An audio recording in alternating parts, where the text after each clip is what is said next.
சொல்லட்டுமா?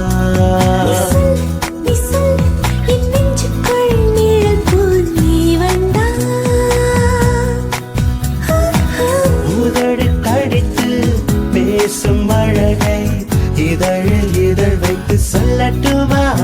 அடியாப்பல் மரம் அசைவது போ அசையும் அளவுகள் சொல்லட்டுமா?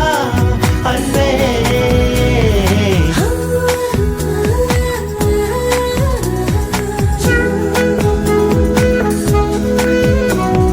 உன்னை பற்றி உன்னிடமே எப்படி சொல்வேன் பெண்ணே? உன் கண்ணை பற்றி சொல்வேனா? இரு கண்ணம் பற்றி சொல்வேனா? உன் வெட்கம் பற்றி சொல்வேனா? அன்பே